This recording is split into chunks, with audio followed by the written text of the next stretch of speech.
Did you look at all this snow?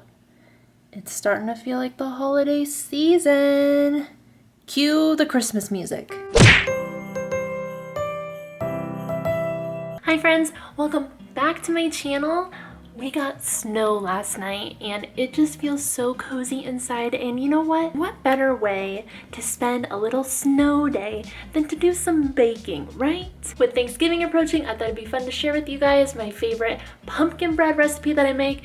Now this recipe is not something that's been passed down from generation to generation. I'm sorry, I wish I could say it was. It is something that I just found on Pinterest. So if you go to the link in the description below, I will have that recipe linked because I wish I was a fancy baker lady that could come up with their own recipes, but I'm not.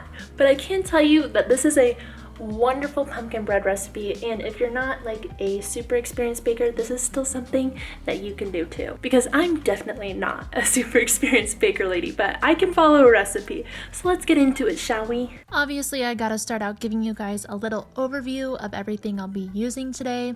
Ta-da! Nothing too crazy here. For this recipe, you'll want to use 2 bowls. Before I did anything, I preheated the oven to 350 because my mama raised me right. Next, I add my dry ingredients to the bowl. First, I dump in 3 cups of flour. Not gonna lie, I was a little alarmed by the amount of each ingredient this recipe called for. I later remembered that this recipe is for 2 loaves of bread. Duh. Then it all made sense. Next, 2 cups of sugar. The recipe says to add the sugar in with the wet ingredients, but I misread it, so the sugar went into the dry ingredient bowl. I don't think this affected my bread at all though. After this, I add in 2 teaspoons of cinnamon. If you like a strong cinnamon flavor, I recommend you add a little more than this though. For me and my family, it was perfect, but I know some people just really like that cinnamon flavor in their pumpkin bread.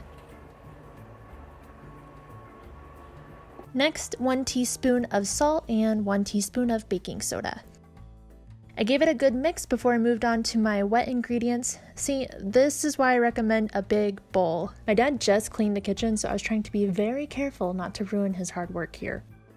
I would also like to add that if you have a mixer of any sort, this would be a great recipe to use it on. My mom has a fabulous mixer, but for some reason, I just used this whisk. So not worth the arm workout. In my bigger bowl, I add the wet ingredients together. First, 1 big can of pumpkin. This is a little less pumpkin than the recipe called for, but there is a shortage on pumpkin at our local grocery store for some reason, so I used what I had here. Next, I add 1.5 cups of canola oil. This seemed like a lot of oil, but it's for 2 loaves of bread, keep in mind. Then I add 4 eggs to the bowl and give it a good mixing. Now that I have my wet and dry ingredients put together, I slowly start mixing in the dry ingredients into the bowl with the wet ingredients. This is where a mixer would have saved me a lot of trouble. I felt like Little House on the Prairie whipping this together with my little whisk. How cute, I guess, but also you can't tell, but I was definitely sweating while doing this. Finally, the best part, adding in the chocolate chips.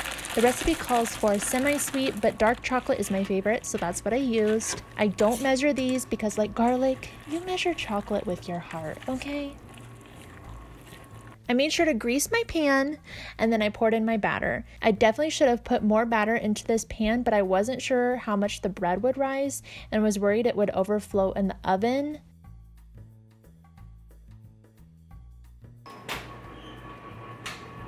I let the bread bake for 60 minutes as the recipe calls for, but made sure to check the bread about 45 minutes in to make sure I wasn't burning it.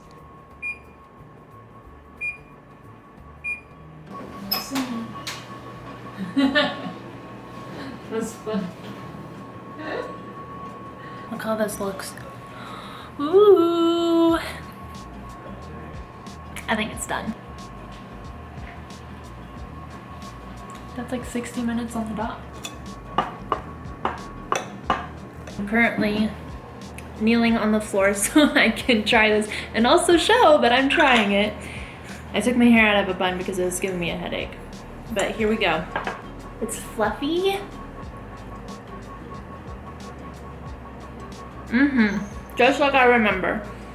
Someone reviewed this recipe and complained that there wasn't enough pumpkin in it, but I think it is the perfect happy medium of pumpkin.